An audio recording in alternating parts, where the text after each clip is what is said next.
Final Fantasy VII Remake Trilogy is a unicorn in gaming. A lot of people want their favorite games redone and remade, expounded upon, extrapolated on, and well, this game right here, like Final Fantasy VII, it's legendary. You don't have to love the game. It's not even my favorite Final Fantasy game, but what Naoki Hamaguchi, Yoshinori Kitase, Tetsuya Nomura, and the rest of the creators, okay, Kitase and all of them, have been able to accomplish, it's amazing stuff, okay? Just spinning out what was already a fairly lengthy JRPG back from 1997 and just blowing it out in the ways that they have, it's amazing. Okay, now because of the bungled announcement of this project way back in the what was it, 2013, 2015 or something like that, it was first announced, and even Tetsuya Nomura came out and said, yeah, there's a good chance that Square Enix kind of jumped the gun on this and announced it way too early. We would have preferred you waiting a little bit longer in development before you do anything, and the whole idea that this was going to be a one-shot game ends up getting spun out into a bunch of episodic content, where even when that was first announced, I think 2017 or 2018, that they were going to be making episodes of the game, people were already rolling their eyes hard enough to give themselves concussions, because we could see with the likes of like Half-Life being the poster child of this, oh great, there's going to be episodic releases, and then they're just going to stop. You're going to try to tell us that the reason that you're doing this type of release model is to be able to work on the project but still get content out to the fans. We've seen this before, okay? Fool me once, shame on you. Fool me, you won't fool me again. In 2020, when we got Remake, and they told us flat out that, yeah, we're just doing Midgar. Midgar is the focus for this first part of the game. We're going to take it all the way to the end, and yeah, we're going to deviate a little bit, and what's with them plot ghosts that are out there? Yeah, we're basically going to be telling you the same. We're going to be telling you the same story of the original, but, we're also going to be building on some things. We're going to be, okay, because the Midgar part of this, in your first playthrough, probably, like 3 to 5 hours, if you take it real slow and you do everything that's in there. We're blowing that out into a 20-hour game. And it's like, yeah, there's a lot of content in it. And you know what? Hey, Remake, for me personally, it's probably like an 8, okay? There's a lot of stuff that I love about that. The character development, the voice acting, the music is tremendous. There's a lot of high markers of quality in that game, but some of the side quests are a little bit flumpy. Some of the segments drag on a little bit. But overall, I really like the story, really like the characters. And because I know the game so well, having all of those new aspects in it as okay, cool, you're going to be retelling this story, but how are you going to change it up a little bit? Because if you just do a one-to-one remake, I mean, everybody knows how this is ultimately going to go, but if you're playing with the fans in the best possible way, well, okay, cool, you're going to have some derivations along the way. It's just, how are we going to get there? And why is Zach coming through? What are we doing here? This is kind of wild. And then, of course, over the past year, and because we're coming up on the 1-year anniversary, it released on leap year last year, you have Rebirth, and it's arguably, I would say, my favorite game that is released in the past 20 years. Like, I haven't been able to play the PC port as much as I've wanted to over the past, since it's released at the tail end of January. I've literally clocked like 6 hours into it. I've been busy in my off time, something like that, but clocking in last year, like 300 hours, 2 full 100% playthroughs on that. I can tell you objectively why the game is great, and then I can also give you subjective perspectives until we're blue in the face on this one. But whenever I see people dismiss this project for just stupid reasons, because there's no other way to put this, like, they are just patently wrong. They're just using bad facts in order to justify their stupid opinions. Now, if you don't like the project, that's totally fine. If you like the original because of the turn-based strategy, I love me a turn-based game. Okay, I still want them to come out at this point in time. I would love to see a turn-based Final Fantasy game, but they made it an action RPG, and hell, that combat system, the Teruyuki Endo, the guy who made, Monster Hunter, Monster Hunter, I got that right, over at Capcom, made that a household name. Yeah, he comes over and crafts one of the finest battle systems you are likely to ever find, with character diversity out the ass. You could go ahead and load everybody up with the same type of materia, the same type of equipment, but you are fundamentally going to have a different experience if you're playing Aerith or if you're playing Red. You go ahead and tell me that that's generic slop when you've got a party of Kate, Sith, Barrett, and Cloud, and then switch it all up, flip reverse style, and have Tifa Aerith and Red in a party, and you try to tell me that this is just generic AAA slop. Like, these people are just brain rotted, okay? Because there's brain rot on all sides of this equation. We're obviously going to look at the other side of this as well, but I just also want to hold the feet to the fire, the people that rightly point out bad business practices, but then just can't get out of their own ideological headspace because Kabrutus, and just because he decided to share this meme, I think, the same people that take real life cues from Hollywood movies, who think that, oh, I learned this, therefore it's true because I watched a Netflix documentary on it. It's like, you want to criticize the other side of this equation for getting all of their talking points from fucking movies, but you're getting your talking points from memes? What the fuck are we doing? Dude, yeah, people have been asking me why I don't like the Final Fantasy VII remakes, even though I'm a fan of the series and I like the original. Yeah, I don't know, and frankly, I don't care his relationship with Final Fantasy. I can go ahead and, spool out my credentials if you want. 7 was the first one that I played, the first one that I owned. I've played everything except for the MMOs all the way through, and I filled out some of my back catalog. 6 is tremendous. I didn't come back and play that. Like, that's not nostalgia goggles or anything like that. I didn't play that until my early 20s. And like I said before, it's like 7 is probably my 4th or 5th favorite in the franchise. And yeah, I'm probably one of the 6 people that are out there that have played every single Final Fantasy 13 game to completion. And so, yeah, I have a lot of experience with the series, and in general, I probably like or highly rate like half or maybe even less than half of those games amongst my favorites. I think a bunch of them are really bad. But I'm not basing my opinions on lies like this. Like, this is wild, man. This explains everything. Yeah, the right side could be applied to Dragon Quest III Remake too. Like, what are you talking about? Okay, yeah, soy demakes. Okay, cool. Divided into multiple parts to milk fanatics. Yeah, Remake and Remake Integrate, that's the picture being used right there. That's a totally different new story. The DLC that's in there, where you get at least a dozen to 15 hours of gameplay for a Yuffie story that didn't exist before. But yeah, no, that's just, chopped out story material that didn't exist before, right? No, yeah, for sure.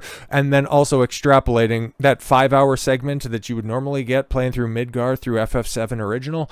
Yeah, extrapolating that out into 25 hours of gameplay, and then also putting, a brand new hard mode over the top of it, which is one of the most content-rich hard modes that you're likely to ever find, where you have boss battles that have new mechanics and new aspects to it. Yeah, no, it's just divided into multiple parts, and then Rebirth being, honestly, okay, even going through on my second playthrough of 100%ing everything, you got over 100 hours for just the normal playthrough, and then if you wanted to speed through it, yeah, you still got another 20 to 30 hours of just doing the boss battles on hard mode for Rebirth. It's like, I don't know. Yeah, divided into multiple parts where you get 100+ hours, 200+ hours if you want to do everything on Rebirth.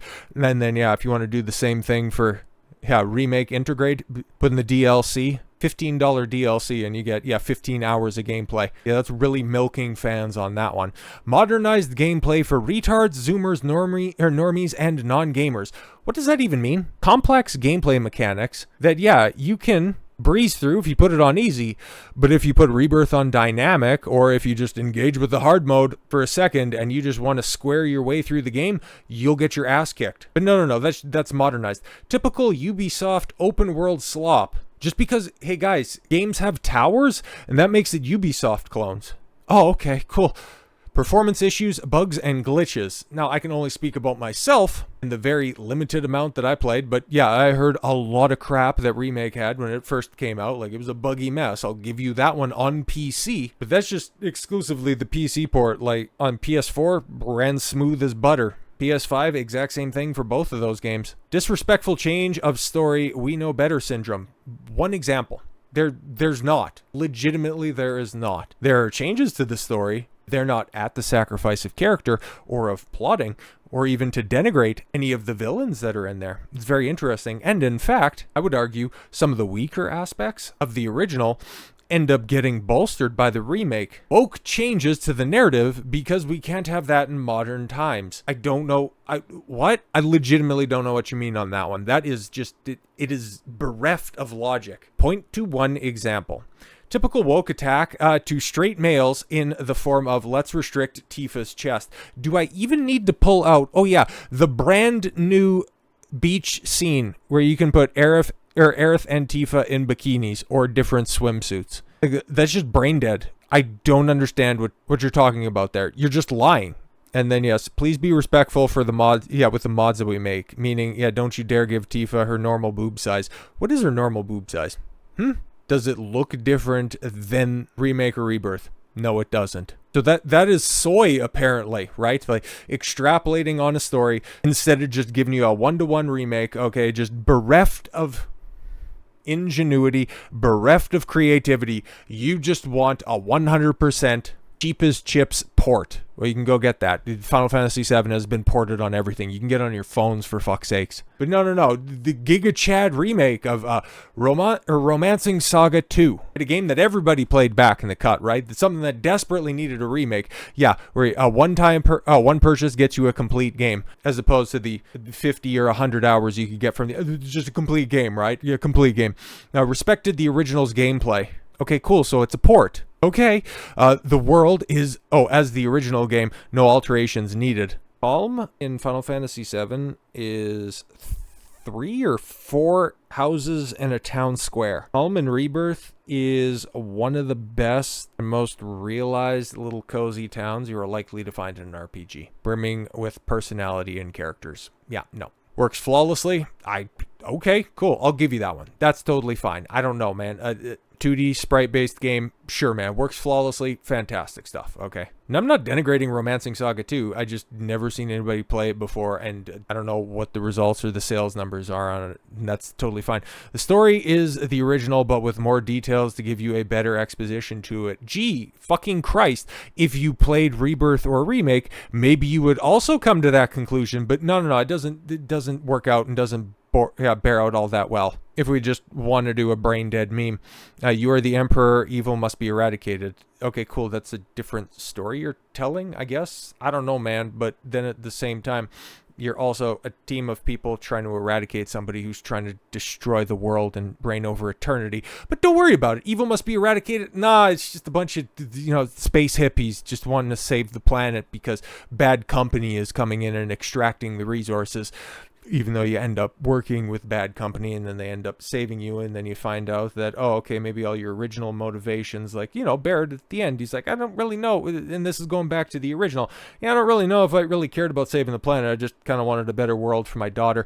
No, we don't know anything about that, though, right? Made all female characters attractive, even though the originals were 2D sprites. I mean, okay, fuck. Yeah, don't give a fuck if you mod the game. Yeah, neither did Naoki Hamaguchi, who came out and said, PC modding is just, integral and it breathes lives into games. But because he said, we're really proud of what we made, so, if you guys don't want to be degenerates, that would be cool too. Like, stating his own personal preference. Yeah, guys, remember, totally, just soy woke game. Fucking brain dead. Absolutely brain dead. And it's really tough, man. It's really tough. Because I don't know what is more mind-numbingly retarded. Shit like that based on second-hand opinions on things, or somebody saying, prove to me that you're a man, an analysis of gender and sexuality in Final Fantasy VII, also known as my long-winded excuse for saying why Cloud Strife is trans. Holy fuck. Holy shit. With the upcoming release of Final Fantasy VII Rebirth, my mind is filled with nostalgia for the original game. Oh, okay, cool. Kind of analogous to what we have right here. I like the original. I don't like remakes because somebody else told me that they were bad and woke. Well, I personally never played. Holy shit. It has not been having not been born at the time of release. Oh, here's the cool thing about games. Once they release, you can go back and play the originals. I wasn't born when the original Super Mario Brothers was came out on the NES. Played that. Anyways, my first introduction was Final Fantasy from the Japanese role-playing game Kingdom Hearts. Oof. Kingdom Hearts, Disney characters, and Final Fantasy characters, unless, of course, Kingdom Hearts 3 comes around and it's like, what's Final Fantasy? What's that? What's a game that we leached off of in order to get popularity from? I like the first 2 Kingdom Hearts games, and the rest of them are just... Anyways, playing as a happy-go-lucky Sora, enthralled with Cloud Smith. Yeah, okay, where's the part where it's just the real mind rot comes in? In a critical essay of transmedia game characters, Jolene Blom argues that players lose their creative agency over the development of a dynamic game character once it transfers another medium or story due to its ideal of the narrative continuity of transmedia storytelling. Wow, that's a really fancy way of saying, yeah, I want to perceive something as being a degenerate form of life, but sometimes game narratives don't want me to see trans in everything. Now, this shit just goes on, yeah, partying like it's 1997, a bunch of shit is just big gay, but all of it is undermined by the fact that, yeah, I never played the game. Never played it. Personally, never played it. But hey, let me tell you why Cloud is trans, because that goes ahead and reaffirms my stupid worldview. This is the same side, or rather the same coin, a different head of each, and this is why talking about Final Fantasy is just absolutely absurd, because so many of the creators that are out there, not the people working on the game, like they seem like generally fine people, but the fandom of this franchise is just one that I'm just going to constantly look on with detestation, and I'll just be happy as long as this trilogy rounds out in fine form. And frankly, whenever I see posts like this, I just roll my eyes incredibly hard, because I'll also say the exact same thing about God of War. And if you guys want to miss out on great games like that, that's your own problem. But when they have the loudest megaphones in the room, they end up dissuading a bunch of people of exceptionally fantastic experiences. Play Remake, play Rebirth, play Romancing Saga. Just for the love of God, if you're going to proselytize the public on something, at least have some fucking common sense about it. So with all that said, thank you all very much for the gift of your time. I've been Don Consuelo. I want you to follow your gut and get after it. Take care, everyone.